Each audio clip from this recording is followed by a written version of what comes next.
रमता राम जपो रे प्राणी, अब तो सुन ले राम कहानी। अब क्या है कि कुछ दिनों के बाद परमात्मा के संग रहने से उस कमाल के अंदर अभिमान आ गया।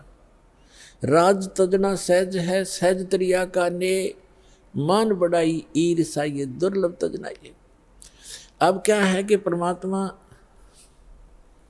लीला करते हैं, वो कुछ एज्ड हो गए लीला में, शरीर में, और वो कमाल नाम का बालक 17-18 साल का हो गया, युवा, भक्ति मिल गई, ज्ञान रोज सुनाई करता, अपने मुंह बोले भगवान और पिता के साथ। वो तो सबका पिता है कबीर साहब, ऐसे तो सबका ही पिता है, सबका जनक है, सबका पालक है।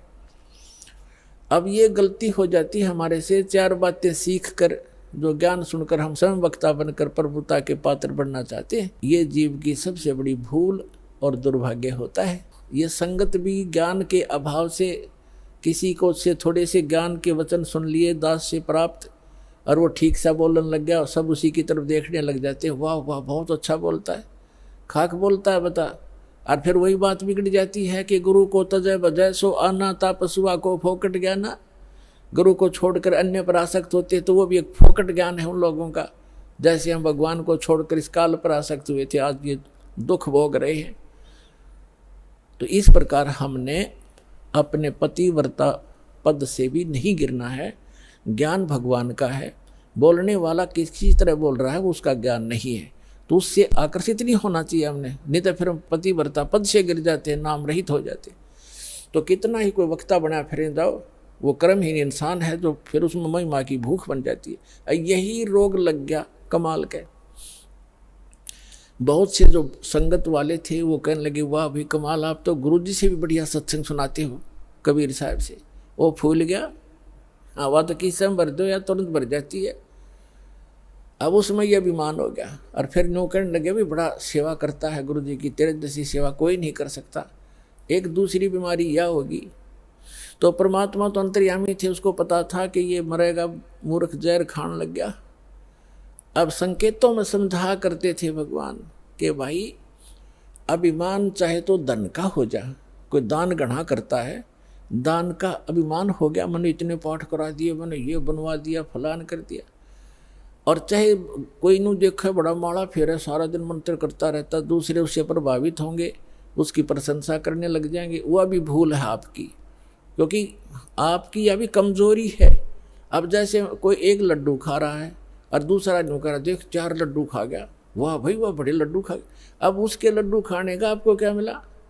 आप भी प्रबंध करो 4 लड्डुओं का, जब तो बराबर हो, उसकी खाक प्रशंसा करे, वो भक्ति करे, तुम उसकी प्रशंसा करे, आप भी करो फिर तो ऐसे हम मार खाते। ये कमजोरियां हैं जो दास आपको बता रहा है, जो आपके भक्ति की गाड़ी में पंचर कर देंगी। इन कमजोरियों से बचना ही बचना है। एक वृद्ध व्यक्ति था, डॉक्टर के पास गया और डॉक्टर ने देखा अस्थि पिंजर सा शेष है वृद्ध, तो वो कहने लगा, डॉक्टर जी मेरे पिंडलियों में दर्द रहता है।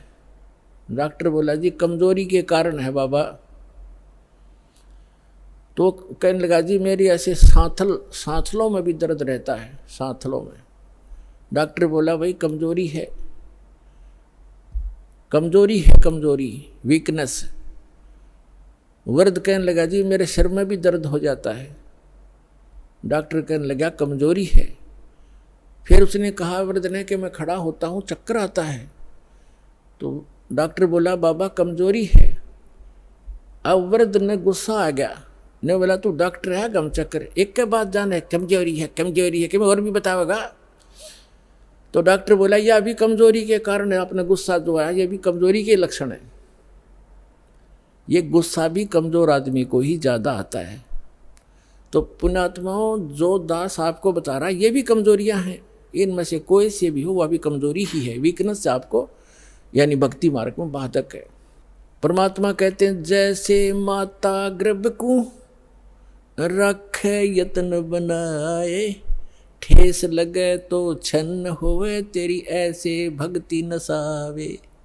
जैसे किसी बेटी को, बहन को, माई को गर्भ रहता है तो उसको वो जानती है, उस गर्भ को प्रफुल्लित करने के लिए वो कितनी सावधानी बरतती है। किसी बहन को 2-4 वर्ष के शादी के उपरांत जब गर्भ रहता है, अब उसको पता है वो कितनी चिंतित रहती है। करवट लेते समय रात को भी ये चिंतित एकदम फड़क के उठती है, कहीं मेरे बच्चे पर दाब ना आ गई हो, मेरा गर्भ खराब ना हो जा। ऊंचे नीचे पर पैर रखते समय भी बहुत ध्यान से चलती है। खाने पीने की भी वो बहुत सावधानी बरतती है कि कहीं मेरा ये गर्भ रूपी लाल नाश ना हो जाए। तो परमात्मा कहते हैं जिस दिन आपने परमात्मा की असत भक्ति मिल गई तो आत्मा के अंदर आपका भक्ति रूपी वो गर्भ स्टार्ट हो गया उस दिन से। अब यहाँ बताते हैं कि जैसे माता गर्भ को रखे यतन बनाए और ठेस लगे तो अक्षीण होवे, ऐसे भक्ति नसावे। तो ऐसे ये ठेस नहीं लगने देनी चाहिए भक्ति रूपी गर्भ के। ये मोक्ष रूपी लाल बनाने के लिए बहुत सावधानी बरतनी पड़ेगी आप। तो उस कमाल के मन में दोष आ गया। परमात्मा बार बार कहा करते, सत्संग में सबको सामूहिक ज्ञान दिया जाता है, प्रत्येक व्यक्ति को नहीं बताया जाता। और जैसे औषधि मुख के माध्यम से गोलियां, दवाई, जड़ी या इंजेक्शन के माध्यम से एक ही स्थान पर लगाई जाती हैं, वो जहाँ दर्द होता है, जहाँ पीड़ा होती है, वो औषधि वहाँ काम कर देती है। तो सत्संग के माध्यम से सामूहिक इंजेक्शन लगाए जाते हैं ये वचनों के, और जिसमें जो वीकनेस जहाँ की है उसी का वो औषधि काम कर जाती है। बुद्धिमान उसको समझ जाते हैं, आगे सुचारू हो जाते हैं और वो अपनी कमजोरी को ठीक कर लेते हैं। बुद्धिमान वही होते हैं। इतना कुछ कई बार कहा परमात्मा ने कि जो दान ज़्यादा करता है, यदि उसके मन में अभिमान आ गया, कराया नाश हो गया। कबीर साहब कहते हैं, तन मन धन दिया तो भला किया, सिर का दासी भार, और जब न्यू कहा कि मन ने दे दिया तो बहुत सहेगा मार। वो तो दिया हुआ तक गया, नाश हो गया, दुर्गति और हो जाएगी तेरी। तो किसी भी प्रकार का सेवा का अभिमान हो जाए, अभिमान तो अभिमान ही है, वो तो नाश ही करता है, भगवान से दूर करता है। लेकिन कमाल की बुद्धि भ्रष्ट हो चुकी थी। परमात्मा के साथ रहकर भी वो अपने ही चलाता था। पुण्यात्माओं, जैसे मन में बहुत सी बातें आती हैं।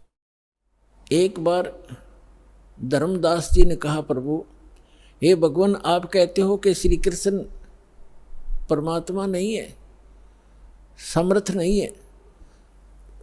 श्री कृष्ण जी ने राजा मोरध्वज के पुत्र ताम्रध्वज को आरे से चिरवा के डेथ हो गई थी, 2 फाड़ हो गया था, और फिर वैसा ही बना दिया और जीवित कर दिया। तो कैसे माने ये भगवान नहीं है, सर्वशक्तिमान नहीं है। परमात्मा कबीर जी ने कहा कि मैंने ये कभी नहीं कहा कि ये भगवान नहीं है, मैंने ये अवश्य कहा ये सर्वशक्तिमान नहीं है। भगवान का मतलब मैंने ये कभी नहीं कहा कि ये स्वामी नहीं है, ये प्रभु नहीं है, लेकिन ये सर्वशक्तिमान नहीं है। इतना अवश्य कहा कि सर्वशक्तिमान नहीं है। जैसे परिभाषा प्रभु की आपको बहुत बार बताई है, तहसीलदार भी साहब है, एसडीएम भी साहब है, डिप्टी कमिश्नर भी साहब है, जिसको कलेक्टर कहते हैं, डिप्टी कलेक्टर, और कमिश्नर भी साहब है, मंत्री भी साहब है, अपने सतर का साहब है, अपने उसका कुछ सीमा है उसके साहब की, उसकी शक्ति की। और मंत्री भी साहब है, मुख्यमंत्री भी साहब है, प्रधानमंत्री भी साहब है। लेकिन ये सभी साहब हैं, लेकिन कोई कहे कि डीसी समर्थ है, सर्वशक्तिमान है, सारे देश का कंट्रोलर है, तो वो गलत कह रहा है। अब जितना वो साहब है, जैसे कोई एक मंत्री को और प्रधानमंत्री बताता है राज्य के मंत्री को, तो वो उस प्रोसीजर से वो परिचित नहीं है, इसलिए एक मंत्री भी अपने सत्र का लाभ दे देता है, लेकिन जो प्रधानमंत्री लाभ देगा वो ना मुख्यमंत्री दे सकता। परमात्मा ने पूछा कि जैसे आपके भगवान ने, श्री कृष्ण अर्थात विष्णु जी ने, मोर ध्वज के पुत्र ताम्र ध्वज को तो जीवित कर दिया, 2 फाड़ करवा के, 2 बीचों बीच कटवा के, और अपने सगे भांजे अभिमन्यु को जीवित नहीं कर सका, जिसकी कति जरूरत थी, और वहां तबे मतलब पंगा लिया जाके उसने क्यों नहीं कर सका। पांडवों का कुलनाश हुआ था, श्री कृष्ण रोए था, उसकी बहन रोए थी, 5 पांडव रोए थे, उसको क्यों नहीं जीवित कराया जो मर गया था 18 वर्ष की आयु में। यहाँ धर्मदास चुप हो गया। तब कहा, भगवान हम तो तुच्छ बुद्धि जीव हैं, हमारी बुद्धि का सतर तो इतना ही है, बस अब आप बताओ भगवान क्यों नहीं कर सका? तब परमात्मा ने बताया कि जब तक संस्कार जिसके हैं, अब उस ताम्र ध्वज की आयु शेष थी और इस शरीर को एक आम सिद्ध पुरुष भी तोड़ कर काट कर फिर दोबारा जीवित कर सकता है। श्री कृष्ण तो उनसे कुछ 21 ही है, लेकिन आयु नहीं बढ़ा सकते ये भगवान। इसलिए अभिमन्यु की आयु 18 ही वर्ष की थी। उसी दिन मृत्यु होना, तो उसके आगे शेष उसकी उम्र मनुष्य की नहीं थी। इस कारण से श्री कृष्ण उसको जीवित नहीं कर सके। तब धर्मदास को संतुष्टि हुई। तब परमात्मा ने कहा था कि समर्थ का शरणागहो रंगोरी हो और कबू ना हो काज राम रंगोरी हो।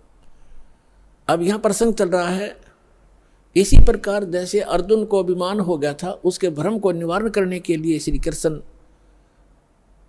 उसको मोर ध्वज राजा के घर लेकर गया था। तो अर्जुन को अभिमान हो गया था कि भगवान मेरे जैसा आपका आज्ञाकारी कोई और नहीं हो सकता, ऐसा सेवक नहीं हो सकता। अब श्री कृष्ण ने सोचा अब इसको मैं कहूँगा तो काली मानेगा, रोज इकट्ठा रहना, फिर ये बात बिगड़ेगी। तो उसने कुछ दिन के बाद कहा कि चल अर्जुन, मुझे कब से कार्य है, मोर ध्वज राजा अपने पुत्र को राज्याभिषेक कर रहा है, मुझे आमंत्रित किया है, आप भी चलोगे? अकौर जी, मैं तो आपका आज्ञाकारी शिष्य हूँ। पांडवों का श्री कृष्ण उनके धार्मिक गुरु भी थे। अब वहाँ जाकर क्या देखा कि मोर ध्वज, ताम्र ध्वज और उनकी एक पत्नी थी मोर ध्वज की। राजा राज्याभिषेक करने के लिए अपने पुत्र को गद्दी पर बैठाकर राज्य से संन्यास लेना चाहता था। उसने सब साधु संत महात्माओं को आमंत्रित किया हुआ था, बहुत बड़ा यज्ञ कर रहा था। तो उस यज्ञ के अंदर जो भी साधु संत जो खाने को मांगते हैं वो देना पड़ता है, नहीं तो उसकी यज्ञ खंडित मानी जाती थी। तो वहाँ जब जाकर बैठ गए साधु रूप बनाकर, दो संत और साथ में एक माया से शेर बना लिया श्री कृष्ण जी ने, और तीनों बाग में जाकर बैठ गए। राजा को संदेशा भिजवाया कि एक संत आए हैं। तो राजा के नौकरों ने कहा प्रभु भोजन पाओ। तो साधु रूप में श्री कृष्ण जी ने कहा कि राजा यहाँ आए, स्वयं आमंत्रित करे तब हम भोजन करेंगे। संदेशा पाकर राजा, रानी और लड़का आरती की थाली लेकर आरती की और फिर प्रार्थना की, भगवान भोजन की सुनाओ। तब श्री कृष्ण जी ने कहा कि पहले हमारे शेर का आहार कराओ, फिर हम पीछे भोजन खाते हैं। मोर ध्वज राजा ने कहा कि आज्ञा करो भगवान, अभी मंगवा देता हूँ बकरे इनके लिए काट कर, इसके या वैसे सामने छोड़ देंगे, ये खा लेगा। नहीं, ये मांस खाता मनुष्य का, ये मनुष्य का मांस खाएगा। मोर ध्वज ने कहा जी जो आज्ञा आपकी। फिर कहा कि सुनो, कहीं किसी पल्लेदार न पकड़ लाओ, उसका मांस नहीं खाएगा, ये तुम्हारे घर के प्राणी का मांस खाएगा, तुम तीनों में से एक का। और उसकी विधि ऐसे है, उसको आरे से चीरना है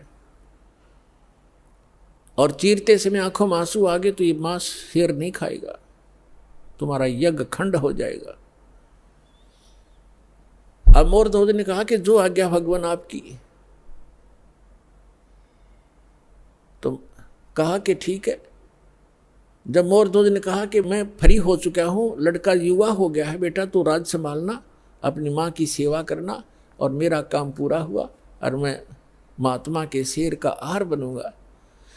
रानी ने कहा कि देखो बात सुनो, आप मेरे पति हो और पति भरता पत्नी से पहले पति की मृत्यु होना कलंक होता है, मैं आपसे पहले मरूंगी, आप मुझे आहार बनने दो। और उसने ये कह दिया था संत रूप में विराजमान श्री कृष्ण जी ने कि आज जो इस मेरे शेर का आहार बनेगा वो सीधा स्वर्ग जाएगा, उनकी होड़ लाएगी। कैसा बढ़िया दाव, शरीर तो ये जाना ही जाना है और आज दाव लगे। तो रानी ने सोचा कि राजा ला गया नंबर ही होता है, ये तो हाथों हाथ स्वर्ग मिल रहा है, इससे गोल्डन चांस क्या होगा हे भगवान। क्योंकि पहले संतों के वचनों पर विश्वास किया करते थे, ये तब नकली संतों ने खो दिया, अविश्वास हो गया जनता में। उस समय ये था कि जो संत बोलता है वो फाइनल होता है। इसलिए रानी ने पंजे गाड़ दिए, अग नहीं आप नहीं, मुझे काट दो, मुझे शेर का आहार कर दो। और मन में ये थी कि मुझे स्वर्ग मिलेगा, इससे बढ़िया चांस क्या होगा, और मैं क्या संभालूंगी। बालक ने बाप यहाँ रहेगा तो इसको राजकाज में गाइड करता रहेगा, बच्चा दुखी ना होगा। इसलिए अब तीसरा नंबर था उसका। ताम्रध्वज ने सोचा कि अभी बात बिगड़गी, प्रथम था स्वर्ग प्राप्ति, और दूसरे मैंने माता पिता की सेवा क्या की है, ये कट जाएंगे तो मेरा धर्म बिगड़ गया। इसलिए महात्मा से खड़े होकर कहा कि महात्मा जी इस दास को चीर दो, मुझे कटवा दो, मैं आपके शेर का आहार बनूंगा। माता पिता मैंने आपकी क्या सेवा की, मुझे पाप लगेगा। लास्ट में उन तीनों ने जो संत रूप में विराजमान श्री कृष्ण जी से कहा कि महात्मा जी आप ही फैसला कर दो हमारा, आप जिसको कहेंगे वही आपके हाजिर होगा। तो उसने क्या फैसला किया कि दोनों तुम पति पत्नी इस अपने पुत्र को आरे से चीरो, यहाँ से चीरना शुरू करना और नीचे तक 2 भाग कर दो। फाइनल फैसला हो गया, नो ऑब्जेक्शन। आरा ले आए, जैसे लकड़ी चीरने का होता, दोनों तरफ से पकड़ के ऐसे चीरते हैं। लड़का बैठा लिया नवा धोआ के, और ये कंडीशन थी कि आंखों में आंसू नहीं आने चाहिए। अब फिर जब वो चीरने लगे ना, बीचों बीच चीरना प्रारंभ कर दिया था, और चीरण में एक उठा लकड़ था, 5-4 मारे आर पार हो जाना था वो। तो उस समय श्री कृष्ण जी यानी महात्मा रूप में विराजमान ने कहा कि ऐसा करना, ये दायां जो हिस्सा है राइट साइड ही शेर खाएगा, बाएं को एक तरफ फेंक देना। अब लड़के की आंखों में आंसू आ गए, ताम्रध्वज की आंखों में आंसू आ गए, आंसू आ गए, और माता पिता ने जल्दी में चीर दिया, ज्यादा देर नहीं देखा जाएगा लड़का। यूं कहते ही वो आधा हिस्सा 2 भाग हो गया था।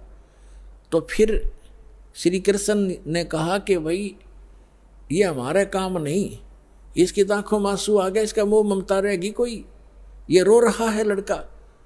तो उस अभी तड़फ रहे शरीर से आवाज आई कि हे अंतर्यामी, आप तो महात्मा हो, अंतर्यामी हो, मैं इसलिए नहीं रो रहा था कि मुझे कोई ममता है, मैं इसलिए रो रहा हूँ कि मैं इतना, मेरा कोई लेफ्ट साइड का इतना गंदा होगा, मैं इतना पापी हूँ कि मेरा पूरा शरीर भी आपके काम नहीं आ सका, इसलिए रो रहा हूँ। तब खुश हो गए उस संत और खड़ा होकर के उसको आशीर्वाद दे दिया। बच्चा नो का नो जीवित हो गया।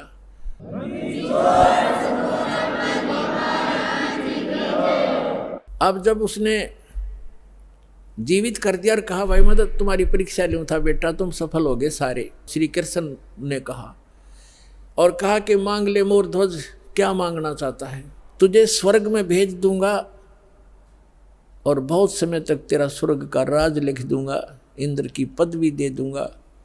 तब उस ज्ञानी मोर ध्वज ने क्या मांगा कि मुझे भक्ति दे दो भगवान, इस राज ने के चाटूंगा, तो काल छोड़ना पड़ेगा, वहाँ का भी छोड़ना पड़ेगा। तो जिस स्तर की भक्ति श्री कृष्ण दे सकता था वह मोर ध्वज को दे दी, और लड़के को भी जीवित कर दिया। लेकिन जन्म मरण न श्री कृष्ण का समाप्त, न मोर ध्वज और ताम्र ध्वज का, न उसकी पत्नी का समाप्त हो सकता। अब कहने का भाव ये है कि अर्जुन ये देखकर इकट्ठा हो गया, न सुकड़ गया। जब श्री कृष्ण ने कहा कि अर्जुन आप डींग मारा करते कि मेरे जैसा कोई सेवक नहीं, तने सेवक तो देखे नहीं थे। जब अर्जुन ने कान पकड़ लिया, जी मैं तो घना निकम्मा आदमी था, मैं ये सोच बैठा था आज मेरी कति फड़क निकल गई, महापुरुष तो ऐसे होते हैं, मैं तो इनके चरणों की धूल भी नहीं हूँ। अपनात्माओं, हमने श्री कृष्ण जी को परमात्मा इसलिए मान लिया था कि उन्होंने मोर ध्वज के पुत्र ताम्र ध्वज को आरे से चिरवा कर जीवित कर दिया, बस। और यहाँ परमात्मा ने फिर बताया कबीर जी ने कि वो अभिमन्यु को जीवित क्यों नहीं कर सके, वो तुम्हारे समर्थ भगवान। उसका कारण भी बताया कि ये समर्थ नहीं है, और ऐसी ऐसी तो बहुत से संत भी सिद्धियां रखते हैं जो मुर्दे को जीवित कर सकते हैं, लेकिन उनकी आयु नहीं बढ़ा सकते, किसी सूरत में नहीं बढ़ा सकते। आयु की वृद्धि केवल परमात्मा पूर्ण ब्रह्म कर सकते हैं। मासा घटे ना तल बधे, विदना लिखे जो लेख, और सच्चा सतगुरु मेट कर ऊपर मार दे मेघ। अब अर्जुन की फड़क निकालने के लिए उन्होंने ये लीला की, उधर से अपने भक्तों की परीक्षा भी करनी थी। इसी प्रकार सामांतर एक उदाहरण है सम्मन सेव और नेकी का। कमाल के मन में यह अभिमान घर कर गया था कि मेरे जैसा सेवा करने वाला और मेरे जैसा वफादार सेवक इस संगत में नहीं। और बहुत बार परमात्मा के सामने भी उसने ये मुंह खोल दिया था। तब परमेश्वर कबीर जी ने कहा कि भाई मैं भ्रमण के लिए निकलता हूँ, मेरे साथ चलेगा कोई? तो कमाल ने कहा जी मैं तो आपके साथ चलूँगा, मेरे बगैर सेवा आपकी करेगा कौन? परमात्मा बोले चल।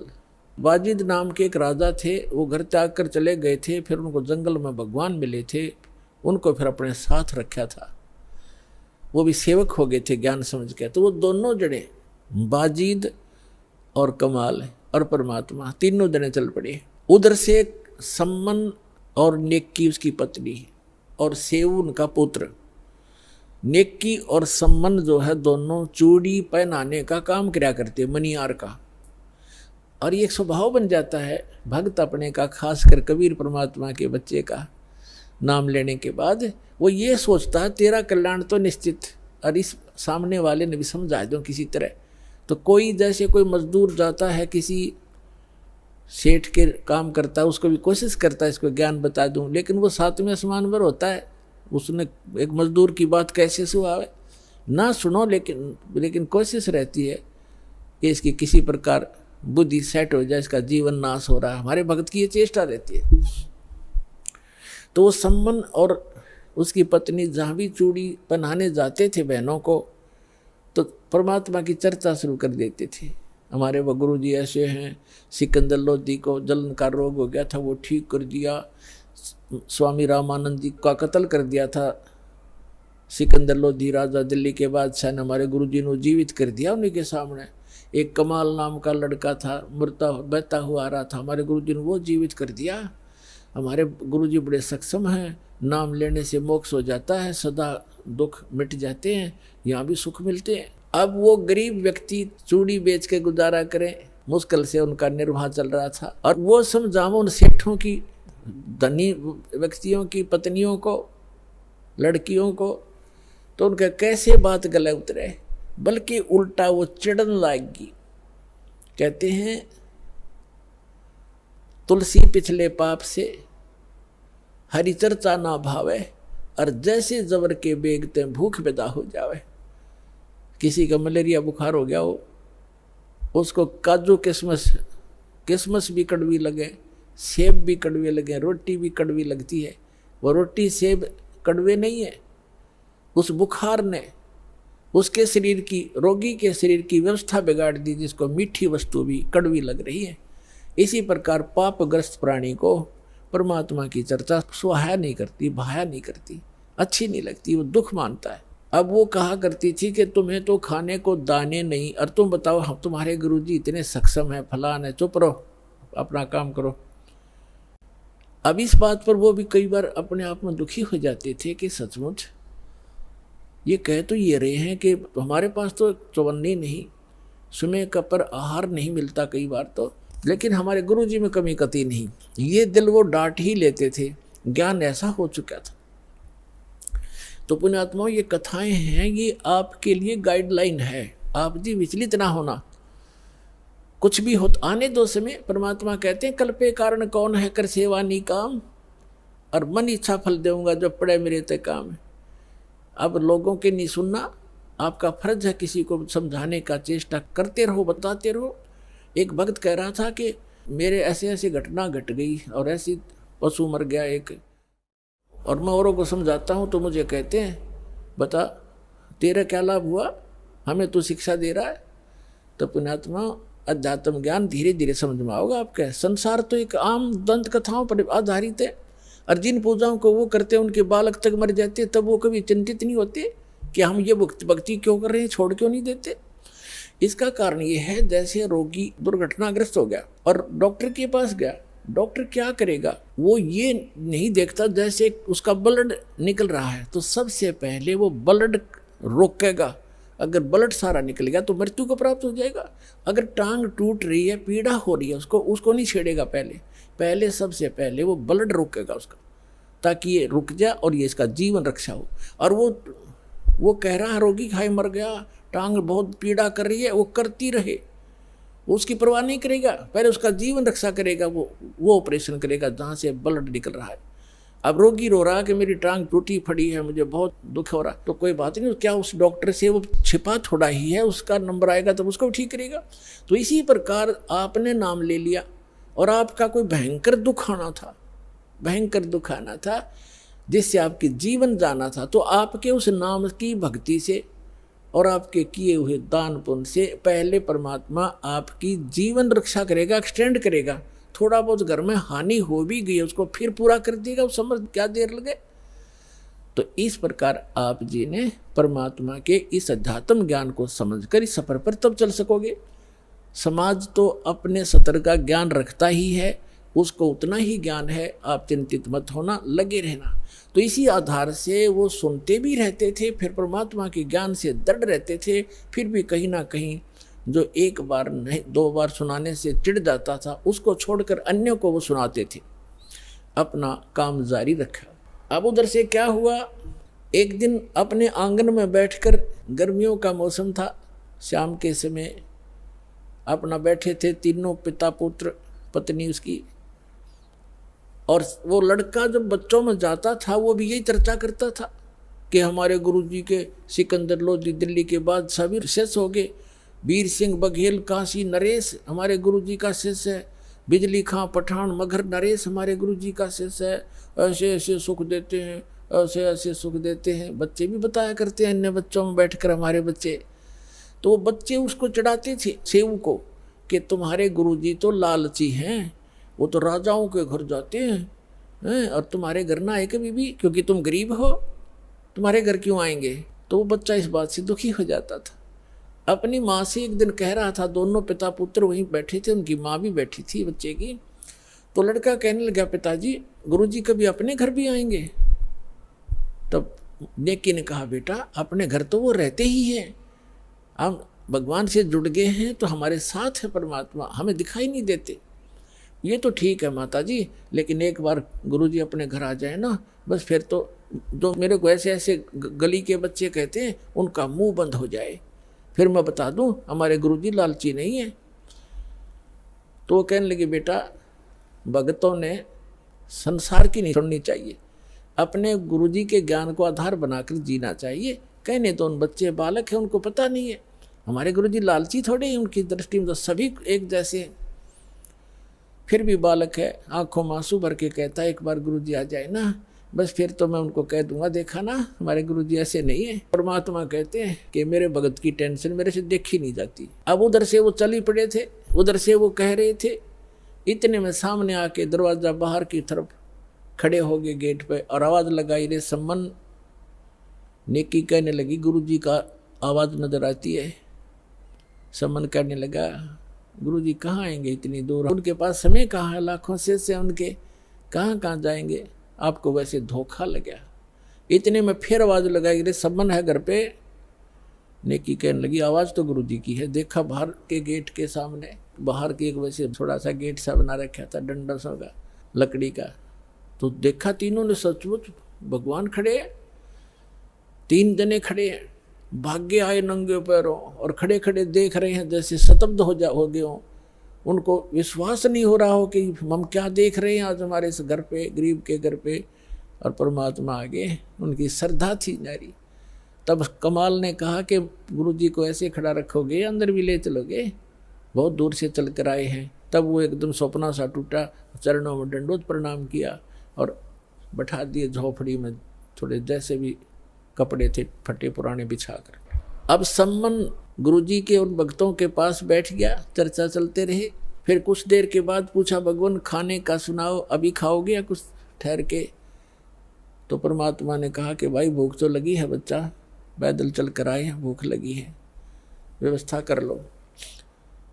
सम्मन अपनी पत्नी के पास पीछे झोंपड़ी में आया, बीच में आंगन था, पीछे रहने की एक झोंपड़ी थी। उसमें आकर कहा कि भोजन बनाओ गुरुजी के लिए, संतों के लिए। नेकी ने कहा कि आज हमारे घर पर 100 ग्राम भी आटा नहीं है। समन ने कहा कि ला तेरा ये चीर जो बहनें रखती हैं अलग से कपड़ा, वायल, चूंदड़ी, कहने लगी ला तेरा ये चीर दे दे कपड़ा, इसको गिरवे रखाऊंगा और कुछ आटा ले आता हूँ।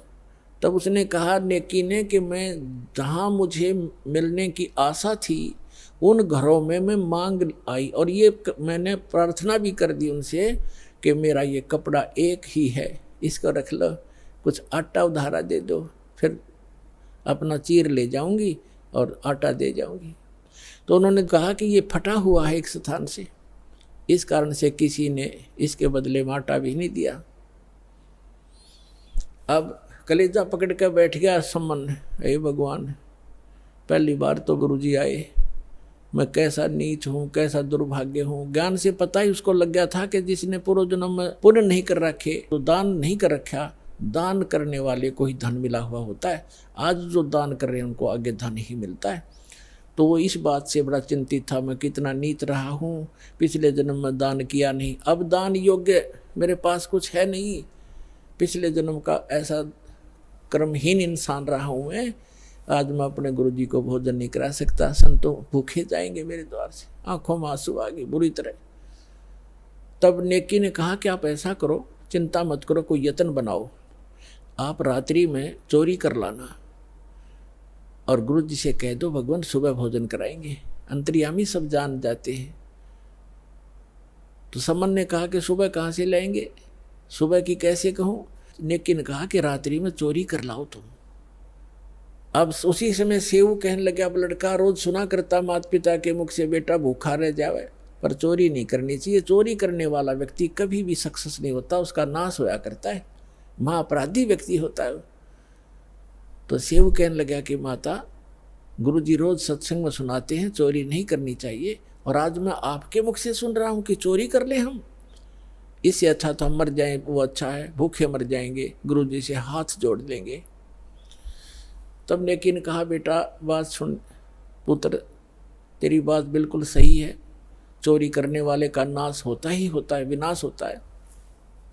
लेकिन पुत्र, हमने इस नगरी में कुछ समय व्यतीत किया है और यहाँ का अन्न पानी हमने खा रखा है। ये बालक हैं नगरी वाले, जानबूझ कर आटा नहीं दे रहे। 2 किलो आटा, कोई 3 किलो आटा दुबर होता है, इतने बड़े अरे सेठ हैं ये सारे, पैसे वाले हैं। लेकिन आज ये क्या कह रहे हैं कि तुम रोज डींग मारा करते, बड़ाई करते थे, हमारे गुरुजी ये कर देते, हमारे गुरुजी ये कर देते, आज तुम्हारे गुरुजी पर घर भरवा लो, तुम मांगते क्यों फिरते हो, तुम्हारे घर भर देगा भगवान तुम्हारा। इस कारण से भी वो हमें कुछ भी सहयोग देने को तैयार नहीं बेटा।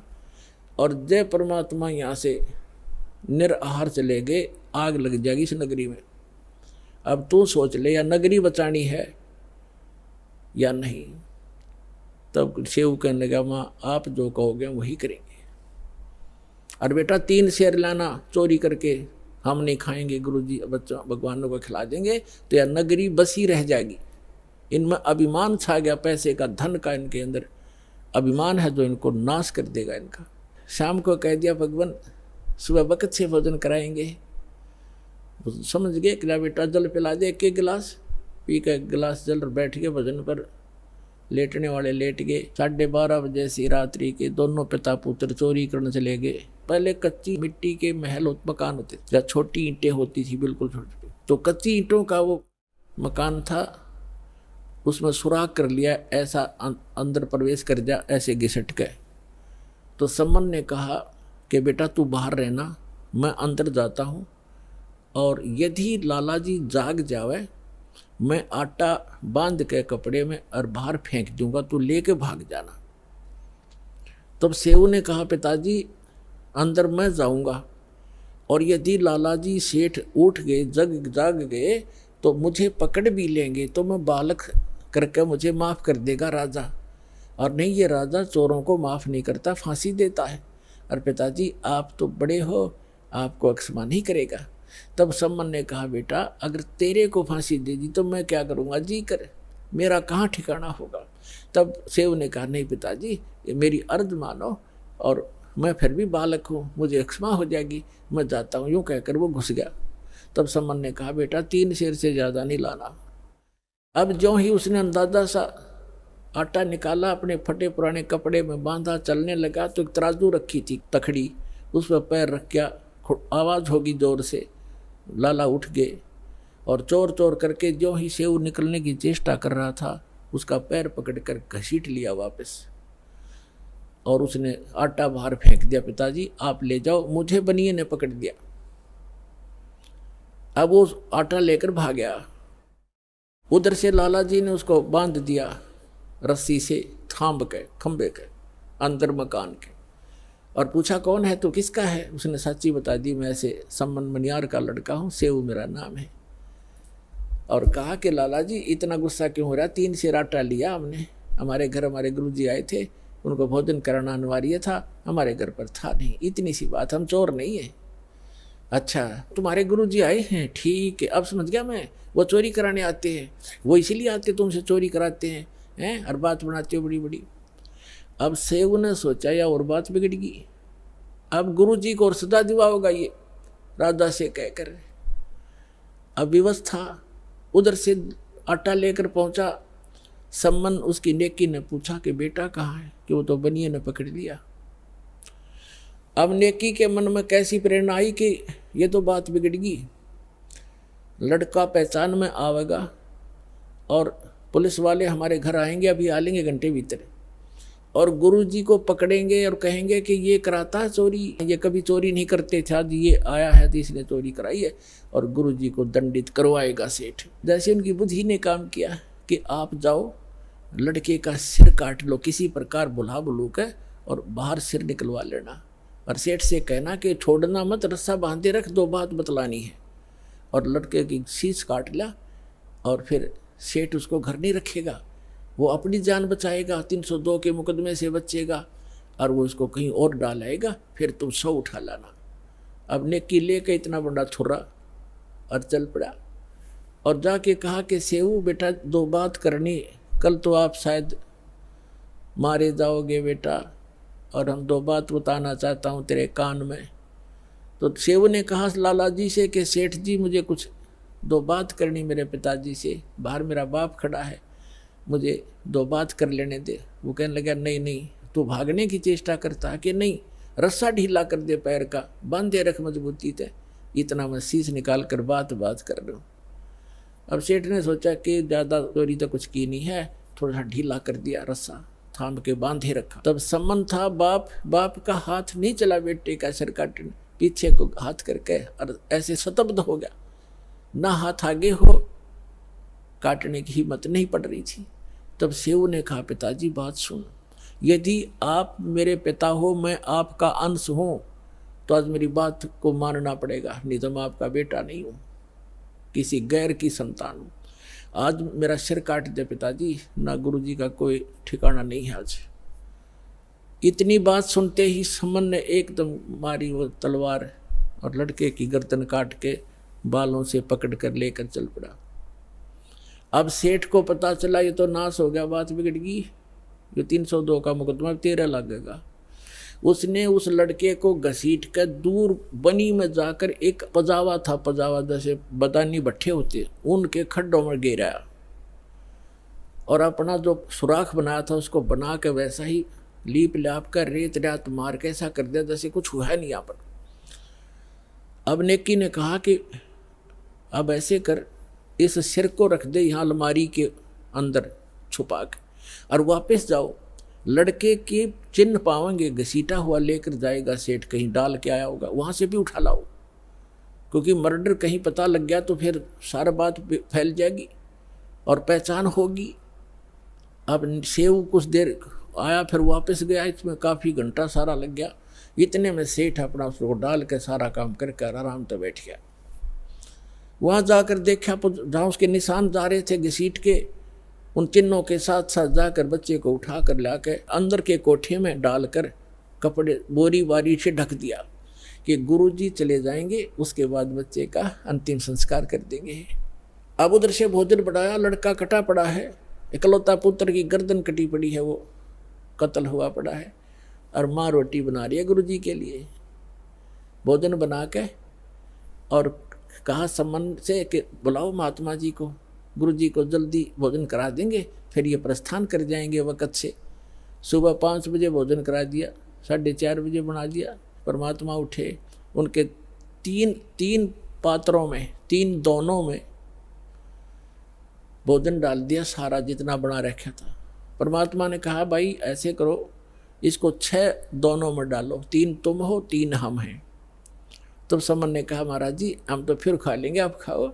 नहीं, परमात्मा बोले प्रसाद बनाएंगे भाई और सब खाओगे, बैठ जाओ। अब वो दोनों बैठ गए, उन्हें 5 पात्रों में कर दिया उसको। परमात्मा ने कहा 6 में कर भाई, वो 6 में कर दिया। 5 बैठ गए खाने के लिए अपने अपने सामने रख के, और यूँ नहीं बताना चाहते कि लड़का ऐसे हो गया। अब वो ये सोच रहे थे गुरुजी पूछेंगे तो बतावांगे, भाई हम जिक्र भी नहीं करना चाहते, और पूछेंगे तो कह देंगे जी कहीं खेलने चला गया होगा। वो तो अंतर्यामी थे, कहाँ पूजना था उन्होंने। तब कहा कि आओ सेऊ जी मिलो, ये प्रसाद प्रेम, शीश कटते हैं चोरों के और सादा को नितक सेम। कहते हैं सेऊ धड़ पे शीश चढ़ा, वो बैठा पंगत माँ, और नई निशानी गर्दन कहियो ओ सेऊ ना। बोलो सतगुरुदेव।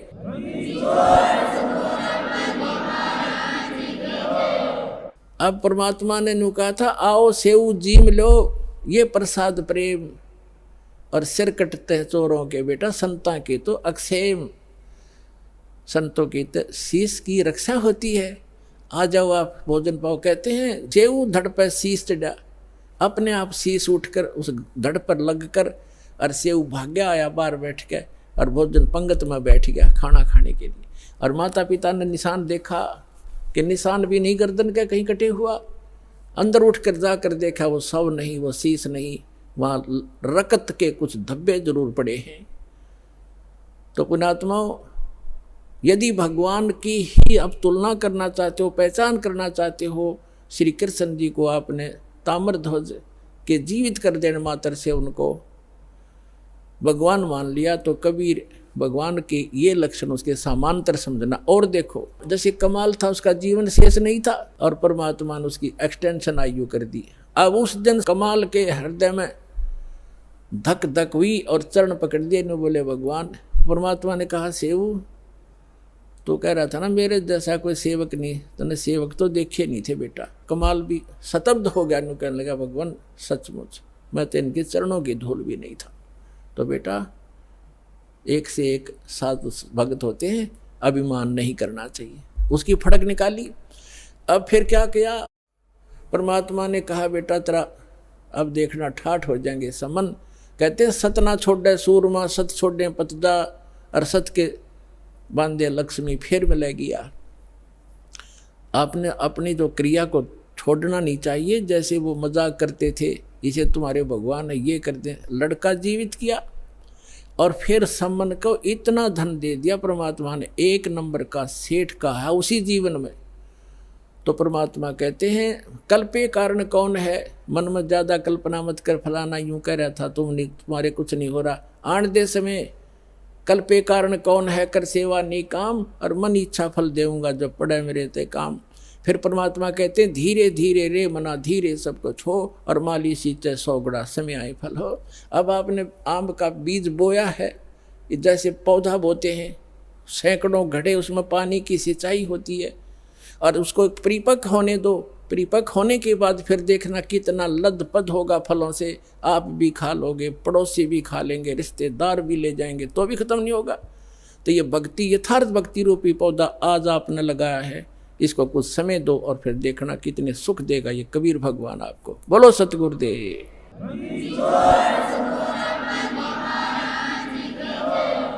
तो पुण्यात्मा इस सत भक्ति के करने से आपको यहाँ भी सहायता मिलेगी, और उस स्थान पर चले जाओगे जहाँ कोई दुख नहीं। अपनी भक्ति करो, औरों को समझाओ, और बार बार सतलोक आश्रम वाला माओ। बोलो सतगुरुदेव।